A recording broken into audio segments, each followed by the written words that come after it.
사도신경으로 신앙 고백함으로 목요일 새벽 고난중한 새벽 기도회를 하나님 앞에 드리겠습니다. 다 같이 신앙 고백하겠습니다.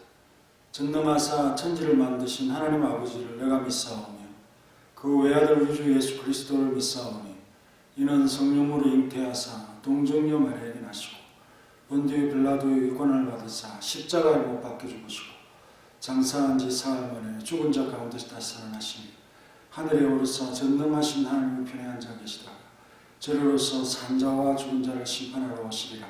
성령을 믿사오며 거룩한 공예와 성도가 교통하는 것과 죄를 사하여 주시는 것과 몸이 다시 사는 것과 영원히 사는 것을 믿사옵나이다. 아멘. 하나님 감사합니다. 오늘 이 새벽에도 주님 앞에 드리게 함을 감사합니다. 우리가 주의 전에서 기도하며 또 집에서 또 기도하는 우리 성도들이 있습니다. 하나님 주의 독생자를 기억하면서 또 주의 대속을 기억하면서 고난주간 한 주간을 참 주님과 함께 기도와 함께 우리가 잘 지낼 수 있도록 도와주시고 또한 모든 면에 승리할 수 있도록 도와주옵소서. 예수님의 이름으로 기도하옵나이다. 아멘. 찬송가 155장 하겠습니다.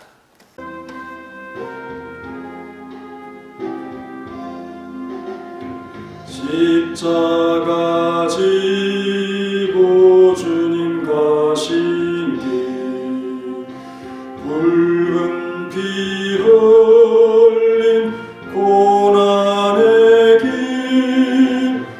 우리 죄 모두 지고 홀로 가신 길 이 길은 고난의 길 승리의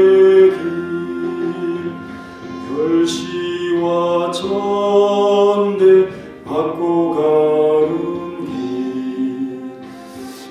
구속의 역사 베푸신 길 우리 죄 모두 지고 홀로 가신 길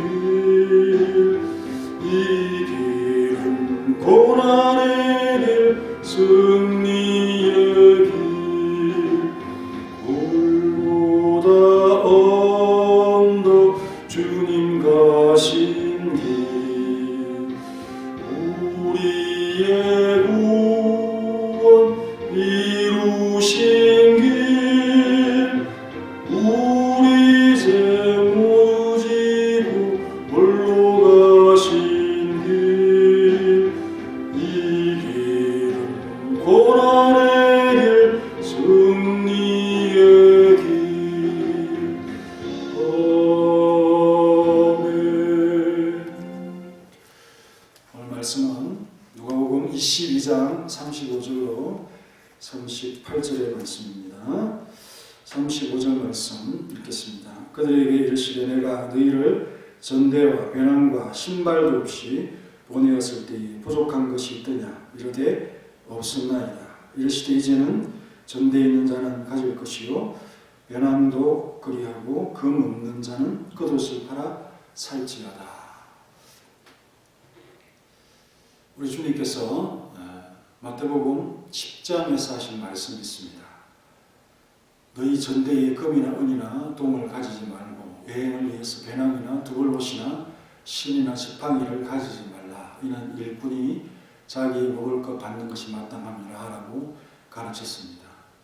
이때는 이스라엘 집에 잃어버린 양에게로 가서 그들에게 하나님의 나라가 가까이 왔다는 것을 전하시면서 당부하신 말씀입니다. 이때는 말씀을 전하는 사자들이 주의 택한 자들에게 우호적이고 협조적인 분위기를 느끼고 비록 온전히 갖추지 못하고 급하게 나왔을지라도 부족함이 없었던 평화의 시기가 아니겠습니까? 여호와 이레와 은혜가 충만했던 시기였던 것을 알 수 있습니다. 예수님께서 육신적으로 그들과 함께 있을 때는 의식주는 아무것도 문제가 되지 않았습니다. 비록 그들이 생업을 버리고 주님을 따르고 있어도 이스라엘의 이 동네 저 동네 전도 여행을 다녀도 마찬가지였습니다. 큰 다락방 주인처럼 예수님의 이름의 권세는 큰 일을 발휘하며 제자들도 안전하게 보호받고 호의적이었던 시기였습니다.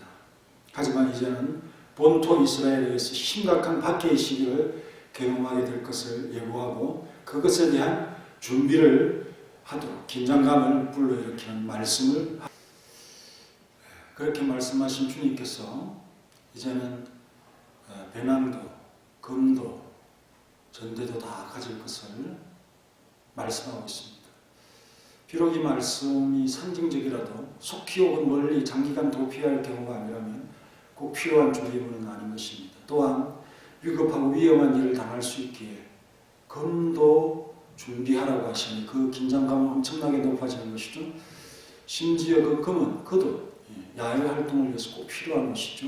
이것보다도 더 중요한 것이 될 것임을 말씀을 하고 있습니다. 생명이 다급한 상황을 만날 수도 있다는 거죠. 도피를 경험하는 자의 더 힘든 고통에 대한 무장을 갖추도록 하고 있습니다. 이제는 보장되지 아니하는 환경, 수시로 바뀌는 환경, 위험이 닥치는 환경이 될 것임을 생각하면서 그리스도께서 이제 죽음 이후의 상황에 대해서 예고하고 있습니다. 해야 할 일을 계속 해야 하지만 그 고통스러운 환경에서도 해야 한다는 말씀이죠. 다른 식으로 적용하자면 앞으로 제자들은 온상에서 벗어나 성인 가정으로 들어갈 것임을 예고하는 것입니다. 그럼에도 불구하고 주님의 호의와 은혜는 그 백성에게 지속될 것입니다. 어려운 환경과 시기가 닥칠 것임을 예고함으로 일종의 마음을 갖추게 하는 주님의 사랑입니다. 강야의 이스라엘에게도 하나님의 공급이 멈춘 적이 없었잖아요. 지나친 염려로 아무것도 하지 못하는 것은 불신앙과 같은 것입니다. 우리의 신앙 성장도 이와 같은 단계로 올라서야 합니다. 우리들이 아직 믿음의 초보자요 미숙아일 때에는 주님이 당분간 참아주시며 우리가 성인이 되기를 기다리신다는 뜻이죠. 주님께서 조용하게 주시는 시간, 평안을 주시는 시간, 우리가 오해해서 자기 만족의 계기로 삼으면서 다른 데 우리가 에너지를 낭비하고 신앙의 기력을 탐진하는 것은 잘못된 일입니다. 신앙 성장을 위해서 기다려 주신다는 것을 우리는 잊지 말아야 됩니다.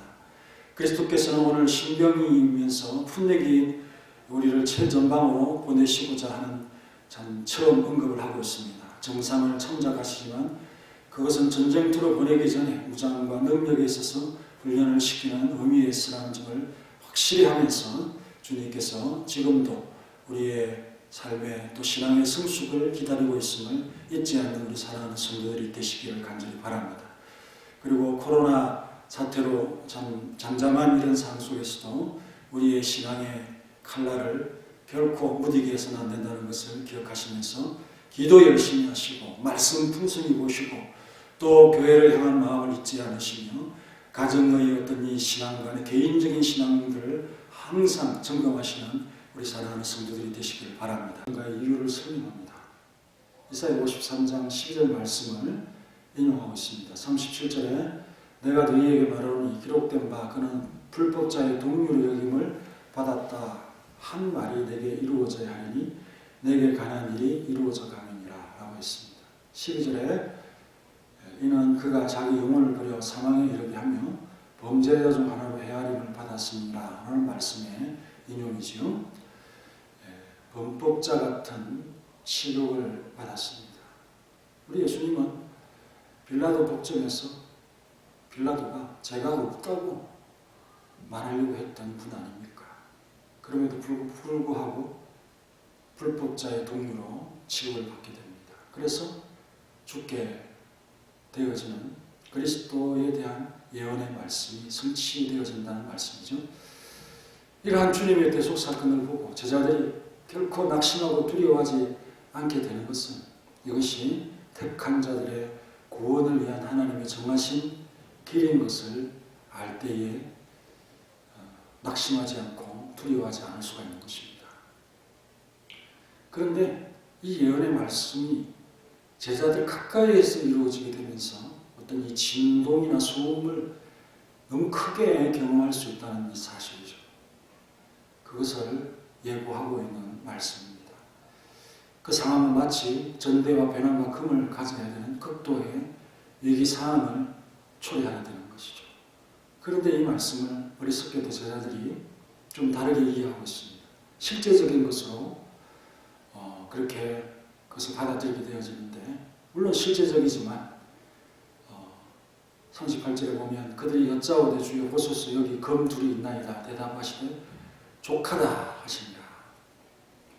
주님의 말씀에서 우리가 그 의미를 알게 됩니다. 검을 준비하라고 한 것은 불법자로 취급받는 주님을 따르다 보면 미움도 받게 되지만 우리가 싸울 것은 영적인 싸움이지 실제 검을 가지고 대립하는 육적 전쟁이 아니다 하는 말씀을 하고 있는 것입니다. 우리가 참 그리스도를 믿는다고 하는 것이 불법자의 같은 취급을 받게 되어지는 미움을 받는 삶이 된다고 하는 이 사실도 우리가 각오해야 되지 않겠습니까? 하지만 그것이 결코 우리가 육적인 전쟁을 통해서 실제 생명과 또 죽음이 오가는 그런 현장이 아니라 영적인 싸움. 이것도 아주 치열한 싸움이지만 우리 주님과 함께하는 자들의 각오해야 될 그런 분깃이다 하는 사실을 잊지 아니하고 각오만 하면 우리가 능히 우리 주님이 주시는 힘으로 싸울 수 있다는 것을 잊지 않고 은혜로운 말씀으로 받기를 간절히 원합니다. 주님, 죄가 없으신 분이 불법한 자의 동률임을 받으면서 죄인으로 취급받으면서 우리를 위해서 고통당하신 그 상황을, 사건을 생각하면서 각오하기를 원합니다. 담대해지기를 원합니다. 주님이 가신 그 길에 우리도 따르는 고통이 있습니다. 힘든 과정이 있습니다. 초보자의 믿음의 수준을 벗어나서 주님을 더욱 사랑하며 하나할수록 우리에게도 주님께서 요구하시는 것도 많아지고 또한 고통도 따르고 좁은 길을 걸어가는 십자가의 길을 걸어가는 비아 돌로로사의 길을 걸어가는 우리 주님의 따르는 제자들의 삶을 비겁하게 피하지 않도록 도와주시오. 나보다 더한 고통을 나누시고 직접 바람을 맞닥뜨시는 우리 주님의 고통에 비하면 아무것도 아닌 것을 두려워하지 아니하게 하시오. 다만 각오하고 준비하고 대비하고 예비하고 우리 주님 가까이 가면 갈수록 더 충격이 큰 것을 느끼면서 참되고 힘든 이 십자가의 길을 잘 걸어갈 수 있도록 용기를 주옵소서. 사랑하는 성도들에게 오늘도 하루의 삶이 주님과 함께하는 행복으로 가득 차도록 역사하옵소서. 주님의 교회에 특별히 오지 못한 성도들 가슴으로 교회를 그리하며 이 성전을 그리하며 기도하고 있을 그들의 마음을 기억하시고 주변의 가족들의 참 둘러싸인 불신앙에 둘러싸인 그 환경을 참 이기지 못하여 나오지 못하는 성도들도 있습니다. 안타까운 마음이지만 하지만 하나님 앞에 살아가는 모든 이들에게 복을 주시고 함께해 주시고 은총으로 등립해 주시고 모두가 다 즐겁게 교제할 수 있는 그런 아름다운 주의 공동체를 인도하시고 보호하여 주옵소서. 예수님의 이름으로 기도합니다.